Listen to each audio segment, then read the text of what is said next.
Episode 18. Kakiku gemetar karena rasa marah yang menyergap. Suara mengeong si putih semakin lemah. Matanya menatapku meminta pertolongan. Sementara si hitam yang mengunci tubuhnya dari atas, entah dia sebenarnya makhluk apa, tubuhnya membesar sedemikian rupa, hingga 4 kali lipat dalam hitung. Ekornya bergerak garang, kupingnya memanjang, bulu tebalnya berdiri seperti ribuan jarum tipis. Mata bundar yang dari dulu aku suka berubah menjadi kuning pekat. Taringnya memanjang, suara geramannya membuat kamarku seperti mati rasa. Si hitam berubah sebesar serigala. "Konsentrasi, nak." Sosok tinggi kurus itu membentakku. Konsentrasi pada buku tebalnya, tidak yang lain. Aku menoleh ke arah cermin. Menoleh lagi ke si putih yang ada di atas kasur. Bagaimana aku bisa berkonsentrasi? Di dalam situasi seperti ini, bagaimana aku bisa konsentrasi ke novel tebal di atas kursi? "Kamu siap atau belum? Hitungannya sudah akan kita mulai." Suara sosok tinggi kurus itu terdengar mengancam. Aku menggigit bibir. Aku tidak punya banyak pilihan. Waktuku amat sempit untuk berhitung atas situasi yang kuhadapi.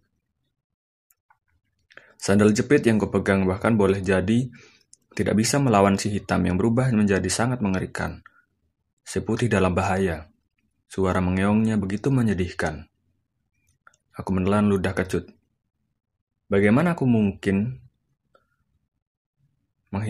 dihianati teman sepermainannya sejak ditemukan dalam kotak berwarna pink, beralaskan kain beludru dan tertutup kain sutra?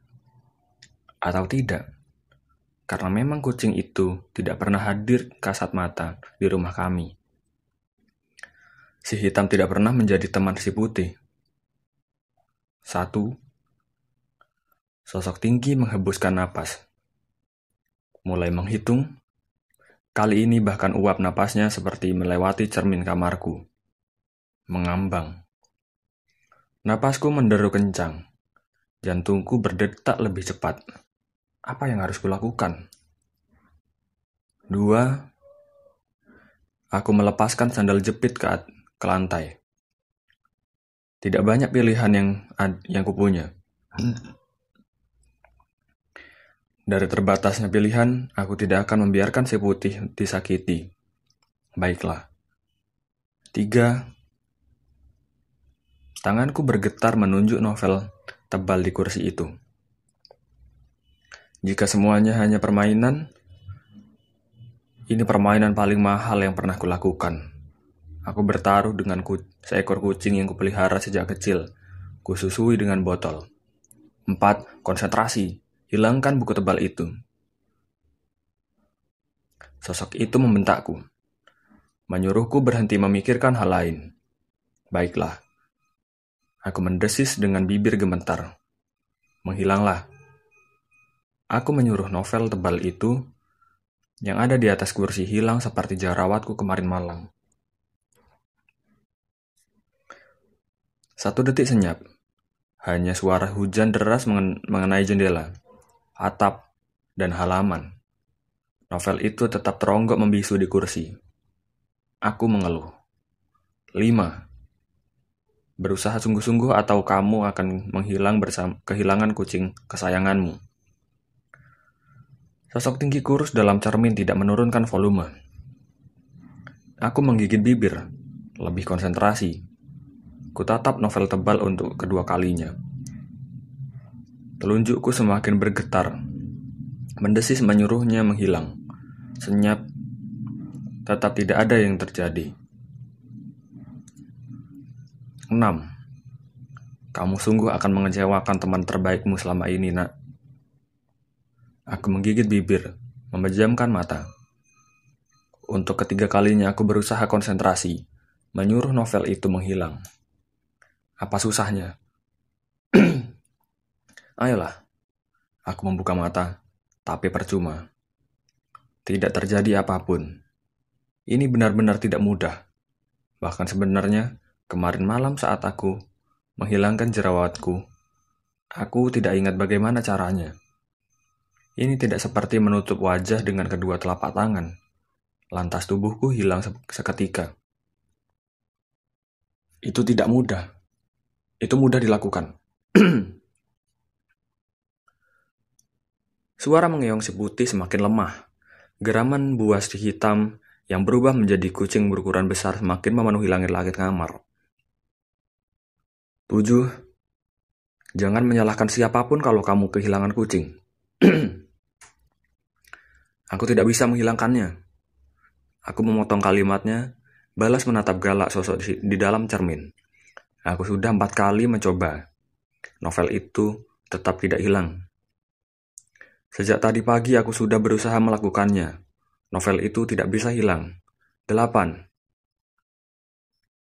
Sosok tinggi kurus menatap dingin. Kamu tidak boleh melakukannya. Aku mulai berteriak panik. Bahkan tidak peduli seandainya mama yang sedang menonton televisi bisa mendengar keributan di lantai. 2. 9. Sosok tinggi kurus menoleh ke si hitam. Kamu, awas saja kalau kamu berani menyuruhnya. Aku gemetar menuju ke cermin, berusaha mengancam dalam kalimat kosong. Waktuku hampir habis. Entah apa yang harus kulakukan. 10. Sosok itu menyeringai tidak peduli. Habisi kucing lemah itu.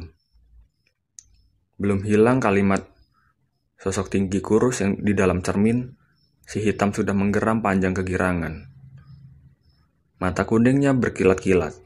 Kakinya yang sekarang lebih besar dibandingkan kepala si putih terangkat naik. Siap mematuhi perintah pemilik aslinya. Astaga, apa yang bisa kulakukan sekarang? Aku sungguhan panik. Si hitam menghantamkan kakinya ke kepala si putih. Petir menyambar terang. Cahayanya berkelebat masuk ke kamar. Guntur menggelegar. Dalam hatiku berseru, tidak ada yang boleh menyakiti si putih. Sepersekian detik sebelum kaki si hitam mencakar si putih yang tidak berdaya, 5 jemari tangan kananku bergerak cepat mendesis. Menghilanglah. Geraman si hitam yang lemah, yang lenyap bagai suara televisi dipadamkan. Juga bulunya yang berdiri, ekornya yang tegak, taringnya yang panjang, dan matanya yang kuning lenyap bagai kabut terkena matahari terik. Tidak berbekas apapun di atas kasur. Langit-langit kamarku lengang sejenak. Bahkan si putih yang terbaring di kasur tidak mengeong. Dia meringkuk gemetar. Tubuhnya terlalu lemah. Mungkin takut hingga batas terakhir. Si putih menatapku. Mata bundarnya terlihat buram, penuh sorot berterima kasih. Sosok tinggi kurus itu juga menatapku lamat-lamat. Seperti kan pertunjukan yang tidak dia kira. Aku tersengal. Napasku menderu. Tanpa memedulikan sosok tinggi kurus itu, aku meloncat ke kasurku menarik si putih. Menggendongnya erat-erat, melindunginya dari kemungkinan apa saja. Semua akan baik-baik saja, Put. Bisikku lirih sambil terus memeluk si kucing kesayanganku itu.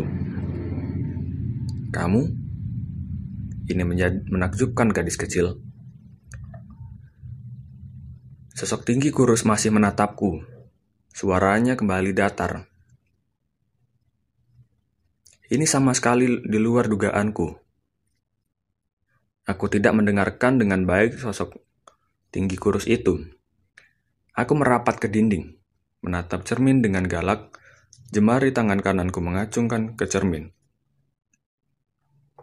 Bagaimana kamu melakukannya? Sosok tinggi kurus itu bertanya. Aku menggeleng, berusaha mengendalikan napas. Aku sungguh tidak tahu bagaimana aku bisa menghilangkan monster kucing yang memiting si putih. Kejadiannya sungguh terlalu cepat. Aku panik. Aku tidak tahu. Aku menggeleng sekali lagi. Pergi. Kamu pergi jauh-jauh dari sini. 5 jemariku mengarah ke cermin, mengancam.